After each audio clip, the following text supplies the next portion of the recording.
Hello friend, स्वागत है आप सभी का हमारे यूट्यूब चैनल जीटीएम स्टडी में। दोस्तों, आज के इस वीडियो में केमिस्ट्री का काफ़ी इंपॉर्टेंट प्रश्न लेकर आए हैं जो कि आने वाले इंटरमीडिएट बोर्ड एग्जाम के लिए काफ़ी महत्वपूर्ण है। इसलिए दोस्तों वीडियो को लास्ट तक जरूर देखिएगा। दोस्तों, अगर आप हमारा केमिस्ट्री का पिछला वीडियो नहीं देखे हैं तो उसका लिंक हमारे डिस्क्रिप्शन में दिया हुआ है, वहाँ पे आप जाके हमारा केमिस्ट्री का वीडियो देख सकते हैं।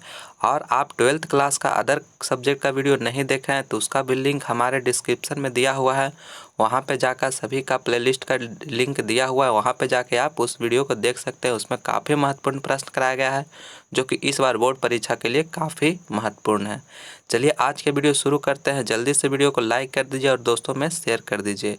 और अब आप हमारे चैनल पर नए हैं तो प्लीज़ चैनल को सब्सक्राइब भी कर लीजिए, ताकि हम आपके एग्जाम से रिलेटेड कोई भी वीडियो अपलोड करें तो उसका नोटिफिकेशन आप लोगों को सबसे पहले मिले।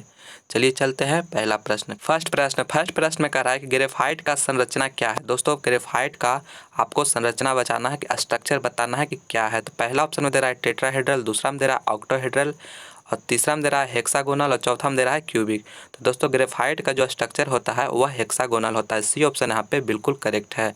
सी ऑप्शन यहाँ पे फर्स्ट नंबर का बिल्कुल करेक्ट है, हेक्सागोनल। ग्रेफाइट का जो संरचना होता है, स्ट्रक्चर होता है, वह हेक्सागोनल होता है। और दोस्तों, अगर ग्रेफाइट जो है यह एक कार्बन का ग्रुप है और विद्युत का सुचालक भी होता है। विद्युत का इसमें करंट का फ्लो होता है, ये भी आप याद रखिएगा। नेक्स्ट क्वेश्चन दूसरा नंबर में कह रहा है कि जंग लगने से बचने के लिए कौन धातु ऑक्साइड का बचाऊ सतह बनता है। दोस्तों, आपसे पूछा जा रहा है कि जंग से लगने से बचाने के लिए कौन धातु का ऑक्साइड का बचाऊ सतह बनता है। तो दोस्तों, इसका राइट आंसर हो जाएगा option number D, aluminium. Aluminium जो है इसका बचाऊ सतह बनाया जाता है। अल्युमिनियम का बचाऊ सतह बनाया जाता है जंग लगने से बचने के लिए। तो मेरा राइट आंसर हो जाएगा option number D, aluminium. Next question तीसरा नंबर में कह रहा है कि निम्नांकित में हवा में आयतन के अनुसार किस अक्रिय गैसों का पर्याप्तता अधिक है। कहने का मतलब हवा में आयतन के अनुसार कौन सा अक्रिय गैस जो होता है, इनर्ट गैस जो होता है, उसमें अधिक मात्रा में पाया जाता है। तो दोस्तों, इसका राइट आंसर हो जाएगा option number B, argon. Argon जो है हमारे वायुमंडल में अक्रिय गैसों में सबसे अधिक मात्रा में पाया जाता है। बी ऑप्शन यहाँ पे बिल्कुल करेक्ट है। तो दोस्तों, ये अक्रिय गैसों में कौन कौन आता है उसको आपको बता देते हैं। पहला नंबर में हीलियम हो गया, दूसरा में नियॉन हो गया, तीसरा में हो गया आर्गन हो गया, चौथा में हो गया क्रिप्टन हो गया, जेनॉन हो गया और रेडॉन हो गया। ये मेरा जो है अक्रिय गैसों में आता है। Helium, neon, argon, krypton, xenon और रेडॉन, ये सभी जो है दोस्तों वह इनर्ट गैस में आता है। आप इसे याद कर लीजिएगा। यह मेरा जो होता है इनर्ट गैस का एग्जाम्पल है। लेकिन यहाँ पे हमसे पूछ रहा है कि हवा में सबसे अधिक मात्रा में कौन पाया जाता है अक्रिय गैस, तो वह आर्गन हो जाता है। बी ऑप्शन यहाँ पे बिल्कुल करेक्ट है।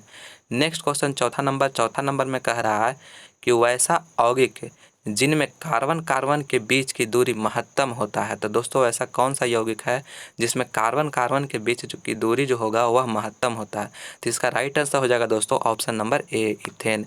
इथेन जो होगा ऑप्शन नंबर ए में इथेन में दिया हो, उसमें जो कार्बन कार्बन के बीच की दूरी जो होता है वह मैक्सिमम होता है। फर्स्ट ऑप्शन यहाँ पे बिल्कुल करेक्ट है, इथेन। नेक्स्ट क्वेश्चन चलते हैं पाँचवा नंबर में कह रहा है कि पेनिसिलिन है। दोस्तों, पेनिसिलिन जो है वह एक क्या है। पहला ऑप्शन में दे रहा है हार्मोन, दूसरा में दे रहा है दर्द निवारक, और तीसरा में दे रहा है एंटीबायोटिक, और चौथा में दे रहा है एंटीबॉडी। तो दोस्तों, पेनिसिलिन जो होता है वह एक एंटीबायोटिक है। मेरा सी ऑप्शन यहाँ पे बिल्कुल करेक्ट है। सी ऑप्शन यहाँ पे बिल्कुल करेक्ट है, एंटीबायोटिक। नेक्स्ट क्वेश्चन चाहते हैं छठा नंबर में कह रहा है कि क्रायोलाइट अयस्क है। दोस्तों, क्रायोलाइट जो है किसका अयस्क है। पहला ऑप्शन में दे रहा है लोहा, दूसरा में दे रहा है कॉपर का, तीसरा में दे रहा है जस्ता का, और चौथा में दे रहा है एल्युमिनियम का। तो दोस्तों, क्रायोलाइट जो है यह एक अयस्क है एल्युमिनियम का। डी ऑप्शन यहाँ पे बिल्कुल करेक्ट है। डी ऑप्शन यहाँ पे बिल्कुल करेक्ट है। क्रायोलाइट जो है एल्युमिनियम का अयस्क होता है। डी ऑप्शन यहाँ पे बिल्कुल करेक्ट है। नेक्स्ट क्वेश्चन सातवां नंबर में कह रहा है कि किससे सल्फाइड अयस्क का सांद्रण किया जाता है। दोस्तों, कौन सा मेथड के द्वारा सल्फाइड अयस्क का सांद्रण किया जाता है। पहला ऑप्शन में दे रहा है निस्तापन, दूसरा में दे रहा है भर्जन, तीसरा में दे रहा है फेन पलवन विधि, और चौथा में दे रहा है इनमें से कोई नहीं। तो दोस्तों, जब भी सल्फाइड अयस्क रहेगा उसका सांद्रण जब किया जाएगा तो वह फेन पलवन विधि द्वारा द्वारा किया जाता है। सी ऑप्शन यहाँ पे बिल्कुल करेक्ट है। सी ऑप्शन बिल्कुल करेक्ट है। कहने का मतलब फेन फ्लोटेशन मेथड द्वारा सल्फाइड ओर्स का सांद्रण किया जाता है। सी ऑप्शन यहाँ पे बिल्कुल करेक्ट। काफ़ी इंपॉर्टेंट प्रश्न है दोस्तों, आप इसे अच्छी तरह से याद कर लीजिएगा। यहाँ पे चलते हैं अब अगला प्रश्न 8वां नंबर पे। 8वां नंबर में कह रहा है कि इनमें कौन पी ब्लॉक तत्व है। दोस्तों आपसे पूछा जा रहा है कि इनमें से कौन जो है पी ब्लॉक तत्व है। तो दोस्तों पी ब्लॉक तत्व कौन है। पहला ऑप्शन दे रहा है सोडियम, दूसरा में दे रहा है कॉपर, तीसरा में दे रहा है बोरॉन और चौथा में दे रहा है मैग्नीशियम। तो दोस्तों पी ब्लॉक तत्व का जो एग्जाम्पल है वह ऑप्शन नंबर सी बोरॉन। सी जो ऑप्शन जो दिया हुआ है बोरॉन, उसमें पी ब्लॉक तत्व है। और पहला सोडियम जो है दोस्तों, सोडियम जो है वह एस ब्लॉक का तत्व है। और कॉपर जो है दोस्तों वह डी ब्लॉक के तत्व है। और मैग्नीशियम जो है वह एस ब्लॉक के तत्व है। ये भी आप याद रखिएगा। सोडियम जो है एस ब्लॉक का है और कॉपर जो है डी ब्लॉक का है, मैग्नीशियम जो है एस ब्लॉक का है। यहाँ पे बोरॉन जो है वह पी ब्लॉक का तत्व है। ये सब पी ब्लॉक ये सब पीरियोडिक टेबल्स में दिया हुआ रहता है। आप पीरियोडिक टेबल्स का अध्ययन कीजिए, उसको स्टडी कीजिए। इसमें आपका इससे पीरियोडिक टेबल से भी काफ़ी महत्वपूर्ण ऑब्जेक्टिव प्रश्न पूछा जाता है। यह क्वेश्चन जो है पीरियोडिक टेबल से ही है। नेक्स्ट क्वेश्चन 9 नंबर में कह रहा है कि प्रथम संक्रमण तत्व है। दोस्तों प्रथम संक्रमण तत्व है कहने का मतलब फर्स्ट ट्रांजिशन एलिमेंट है। तो दोस्तों फर्स्ट ट्रांजिशन एलिमेंट जो है संक्रमण तत्व में है वह अस्केडियम है। ऑप्शन नंबर बी यहाँ पे बिल्कुल करेक्ट है। अस्केडियम जो है प्रथम संक्रमण तत्व होता है। बी ऑप्शन यहाँ पे बिल्कुल करेक्ट है। नेक्स्ट क्वेश्चन 10वां नंबर काफ़ी इंपॉर्टेंट प्रश्न है दोस्तों। कह रहा है कि किसी पदार्थ की प्रतिक्रिया दर निर्भर करता है। दोस्तों किसी भी पदार्थ का जो प्रतिक्रिया दर होता है निर्भर करता है। पहला ऑप्शन दे रहा है परमाणु भार, दूसरा में दे रहा है तुल्यांक भार, तीसरा में दे रहा है अनुभार और चौथा में दे रहा है सक्रिय द्रव्यमान। तो दोस्तों किसी भी तत्व का जो प्रतिक्रिया दर निर्भर करता है वह सक्रिय द्रव्यमान पर करता है। मेरा डी ऑप्शन यहाँ पे बिल्कुल करेक्ट है। डी ऑप्शन यहाँ पे बिल्कुल करेक्ट है। सक्रिय द्रव्यमान जो होता है किसी भी पदार्थ का प्रतिक्रिया दर निर्भर करता है। नेक्स्ट क्वेश्चन 11 नंबर में कह रहा है कि इनमें से कौन सल्फाइड अयस्क नहीं है। दोस्तों आपको यहाँ पे बताना है कि सल्फाइड अयस्क इनमें से कौन जो है नहीं है। पहला ऑप्शन दे रहा है मैग्नेटाइट, दूसरा में दे रहा है आयरन पैराइड और तीसरा में दे रहा है गैलेना और चौथा में दे रहा है कॉपर गैलेंस। तो दोस्तों पहले जो इसमें सल्फाइड अयस्क नहीं है वह मैग्नेटाइट है। फर्स्ट ऑप्शन यहाँ पे बिल्कुल करेक्ट है। फर्स्ट ऑप्शन यहाँ पे बिल्कुल करेक्ट है। फर्स्ट ऑप्शन में जो मैग्नेटाइट दिया हुआ है, मैग्नेटाइट जो दिया है वो जो है मैग्नेटाइट वह सल्फाइड अयस्क नहीं है। फर्स्ट ऑप्शन यहाँ पे बिल्कुल करेक्ट। मैग्नेटाइट जो होता है दोस्तों वह लोहा का अयस्क है। आयरन पैराइट जो है दोस्तों वो भी लोहा का अयस्क है। गैलेना जो होता है दोस्तों वह लेड का, कहने का मतलब शीशा का अयस्क है। और कॉपर गैलेंस जो होता है दोस्तों वह कॉपर का अयस्क है। ये भी आप याद रखिएगा। मैग्नेटाइट जो हो गया लोहा का, आयरन पैराइट हो गया आयरन का, गैलेना जो हो गया शीशा का, कहने में लेड का, और कॉपर गैलेंस हो गया कॉपर का। ये भी आप याद रखिएगा। लेकिन इसमें पूछ रहा है कि सल्फाइड अयस्क नहीं है तो वह ऑप्शन नंबर ए हो जाएगा मैग्नेटाइट।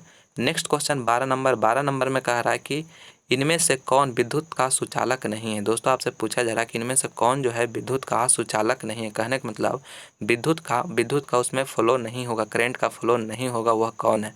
पहला ऑप्शन में द्रवित NaCl, दूसरा में दे रहा है ठोस NaCl और तीसरा में दे रहा है लवण घोल और चौथा में दे रहा है कॉपर। तो दोस्तों ऑप्शन नंबर बी ठोस NaCl जो है इसमें विद्युत का सुचालक नहीं है। कहने में ठोस ऑप्शन नंबर बी यहाँ पे बिल्कुल करेक्ट है, जिसमें कि विद्युत का सुचालक नहीं है। ठोस NaCl जो है विद्युत का सुचालक नहीं है। बाकी 3 ऑप्शन है उसमें विद्युत का सुचालक है, कहने उसमें करंट का फ्लो होगा, लेकिन ठोस NaCl में करंट का फ्लो नहीं होगा। नेक्स्ट क्वेश्चन 13 नंबर कह रहा है दोस्तों, काफ़ी इंपॉर्टेंट प्रश्न है, आप इसे अच्छी तरह से याद कर लिएगा, बोर्ड एग्जाम में पूछ सकता है। किसके साथ क्लोरीन को गर्म करने पर विरंजन चूर्ण प्राप्त होता है। दोस्तों किसके साथ अगर आप क्लोरीन को गर्म करिएगा तो वह विरंजन चूर्ण आपको प्राप्त होगा, कहने मतलब ब्लीचिंग पाउडर प्राप्त होगा। तो यहाँ पे डी ऑप्शन में दिया हुआ है CaOH के हॉल2, इसके साथ अगर आप क्लोरीन को गर्म करिएगा तो वहाँ पे हमें विरंजन चूर्ण प्राप्त होता है। डी ऑप्शन यहाँ पे बिल्कुल करेक्ट है। CaOH हॉल2 को अगर आप क्लोरीन के साथ गर्म करते हैं तो हमें विरंजन चूर्ण प्राप्त होता है। नेक्स्ट क्वेश्चन 14 नंबर काफ़ी इंपॉर्टेंट प्रश्न है दोस्तों, आप इसे अच्छी तरह से देखिए, समझाते हैं उसको समझ लीजिएगा, आपके एग्जाम में कभी भी प्रश्न नहीं छूटेगा। कह रहा है कि अल्काइन का समान सूत्र है। तो दोस्तों हमारा 3 गो होता है, पहला होता है अल्केन, दूसरा होता है अल्कीन और तीसरा होता है अल्काइन। तो देखिए यहाँ पे अल्काइन के पूछ रहा है और एक होता है अल्केन, वो भी आपको हम लिख देते हैं अल्केन। और पहला हो गया अल्केन मेरा और दूसरा में हो गया एल्कीन एल्कीन। तो देखिए यहाँ पे अल्काइन का पूछा जा रहा है, तो अल्काइन में जो होता है दोस्तों ऑप्शन नंबर सी यहाँ पे बिल्कुल करेक्ट है। सी ऑप्शन यहाँ पे बिल्कुल करेक्ट है अल्काइन के लिए। और यहाँ पे अगर एल्केन के लिए पूछेगा दोस्तों तो ऑप्शन नंबर बी यहाँ पे अल्केन के लिए हो जाता है। CnH2n+2 यहाँ पे नीचे में दिया हुआ 2n+2 दिया हुआ है। और एल्किन जब पूछेगा तो इसका जो होगा वह ऑप्शन नंबर ए, यहाँ पे ऑप्शन नंबर ए लिख देता हूँ। और इसका जो है सी बी जो है option number alkane B correct है और सी जो है अल्काइन के लिए करेक्ट है। देखिए आपको हम एक ट्रिक बता देते हैं, इस तरह से याद रखिएगा तो वह कभी गलत नहीं होगा। पहला जो अल्केन दिया हुआ है दोस्तों वहाँ पे देखिए 2n++2 लिखा हुआ, कहने का मतलब +2 को ऐड कर रहा है। और दूसरा जो लिखा हुआ है यहाँ पे अल्किन के लिए फर्स्ट ऑप्शन में वहाँ पे 2 को हटा दिया गया और अल्काइन जो है उसमें 2 को माइनस कर दिया। तो आपको इस तरह से ट्रिक में याद रखना है कि पहले हमको जोड़ना है, फिर हटाना है, फिर घटा देना है। कहने मतलब पहले जोड़ना है, फिर हटा देना है, फिर घटा देना है। तो देखिए पहले देखिए +2 को ऐड किया जा रहा है, पहले जोड़ दिए, फिर दूसरा में है जो अल्किन ग्रुप का उसको आपको हटा देना है, 2 को हटा देना है उसको, कहने में 2 को आपको हटा देना है। और तीसरा में जो है अल्काइन ग्रुप उसको में घटा देना है। यही आपको ट्रिक याद रखना है, जोड़ना है, पहले जोड़ना है, कहने अल्किन में हमको जोड़ना है और अल्किन में जो है हटाना है और अल्काइन जो है घटाना है। इसी तरह से आप याद रखिएगा, आपको कभी भी एग्जाम में गलत क्वेश्चन नहीं करके आइएगा, राइट आंसर करके आइएगा। चलिए चलते हैं अगला प्रश्न पे। 15 नंबर में कह रहा है, ये भी काफ़ी इंपॉर्टेंट प्रश्न है दोस्तों, इसको भी आपको इतना अच्छा तरीके से बताएं कि आप कभी भी नहीं भूलिएगा। कह रहा है मीथेन में कितना सिग्मा बॉन्ड है। तो दोस्तों सबसे पहले आपको मीथेन का स्ट्रक्चर करना होगा। स्ट्रक्चर मीथेन का जो स्ट्रक्चर होता है इसका फार्मूला जो होता है दोस्तों CH4 होता है, ठीक है। तो इसका स्ट्रक्चर आप लिखिएगा, बनाइएगा, तो इसका इस तरह से बनेगा मीथेन का। तो यहाँ पे आपको सिग्मा बॉन्ड पूछा जा रहा है, तो सिग्मा बॉन्ड उसे कहते हैं दोस्तों, इसको सिग्मा बॉन्ड इस तरह से लिखते हैं सिग्मा बॉन्ड। और सिग्मा बॉन्ड कहते हैं सिंगल बॉन्ड को, अगर सिंगल बॉन्ड को ही हम लोग सिग्मा बॉन्ड कहते हैं। कहने का मतलब sigma bond is known as single bond is known as sigma bond. कहने का सिंगल बॉन्ड जो भी है वह एक सिग्मा बॉन्ड है। तो यहाँ पे देखिए आपको इसका स्ट्रक्चर हमें इस तरह से लिख कर आया। तो यहाँ पे देखिए एक सिंगल बॉन्ड, एक सिंगल बॉन्ड, एक सिंगल बॉन्ड, एक कहने 1 2 3 और 1 4, कहने मतलब 4 यहाँ पे मेरा सिंगल बॉन्ड है। तो यहाँ पे मेरा सिग्मा बॉन्ड जो हो जाएगा वह 4 हो जाएगा। सी ऑप्शन यहाँ पे बिल्कुल करेक्ट हो जाएगा। कहने का मतलब मेरा जो स्ट्रक्चर दिया हुआ है मीथेन में जो भी कितना सिंगल बॉन्ड है वो हम गिनेंगे, उसमें जितना हमारा सिंगल बॉन्ड होगा उसका में उतना ही मेरा सिग्मा बॉन्ड हो जाएगा। और पाई बॉन्ड इसमें अगर पूछेगा दोस्तों तो यहाँ पाई बॉन्ड जो होगा वह 0 होगा और एक सिग्मा बॉन्ड जो हो जाएगा वह 4 हो जाएगा। देखिए एक और एग्जांपल हम आपको बता देते हैं। इसमें अगर आपको एल्कीन का कहने मतलब एथीन का अगर पूछेगा, एथीन का जो स्ट्रक्चर होता है वह देखिए इस तरह सा होता है।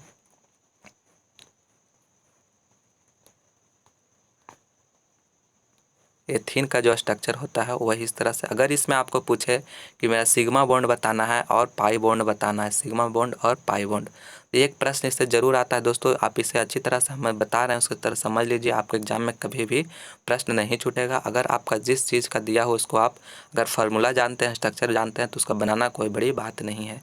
तो देखिए यहाँ पे पहला मेरा सबसे पहले आपको बताएं कि जो भी सिंगल बॉन्ड है उसको आप गिन लीजिए। तो यहाँ पे मेरा कई सिंगल बॉन्ड 1 2 3 और 1 4, 4 गो मेरा यहाँ पे सिंगल बॉन्ड हो गया। तो पहले 4 हो गया और देखिए 4 हो गया और यहाँ पे 4 और प्लस यहाँ पे देखिए 2 बॉन्ड जब रहता है तो 2 बॉन्ड जब रहता है दोस्तों, आप याद रखिएगा, एक कहे हुए बात जो कह रहे हैं उसको याद रखिएगा कि जब 2 बॉन्ड रहेगा तो उसमें से एक बॉन्ड जो होगा सिग्मा बॉन्ड होगा और दूसरा जो होगा पाई बॉन्ड होगा।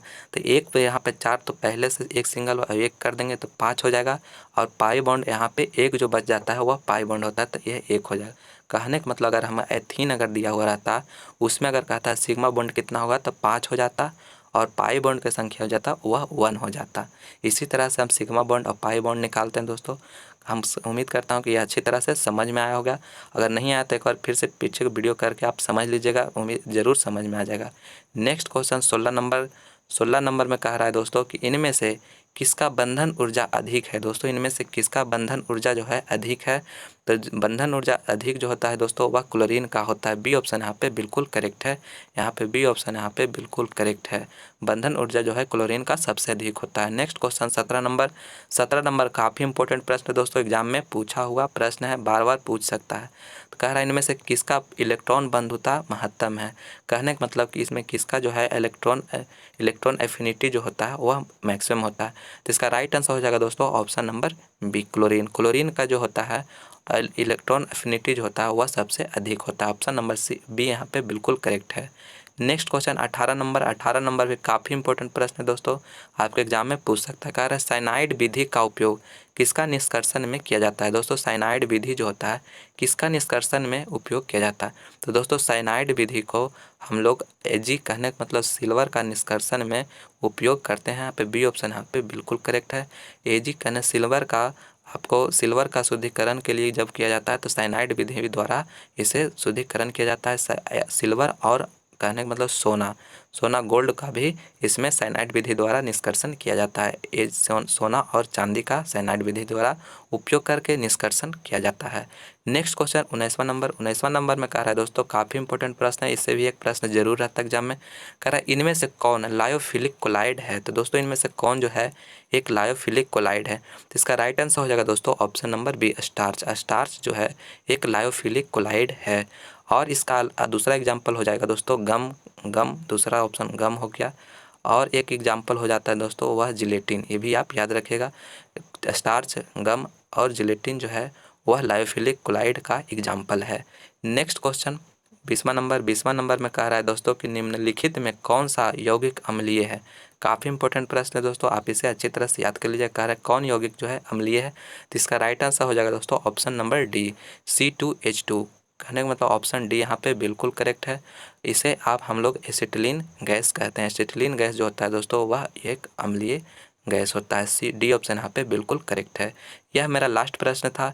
मैं उम्मीद करता हूँ कि यह वीडियो आपको पसंद आया होगा, तो प्लीज़ इसे लाइक करें, दोस्तों में शेयर करें। और आप हमारे चैनल पर नए हैं तो प्लीज़ चैनल को सब्सक्राइब करके बेल आइकन को भी प्रेस कर ले, ताकि आपके एग्जाम से रिलेटेड कोई वीडियो अपलोड करें तो उसका नोटिफिकेशन आप लोगों को सबसे पहले मिले। चलिए मिलते हैं अगले वीडियो में, तब तक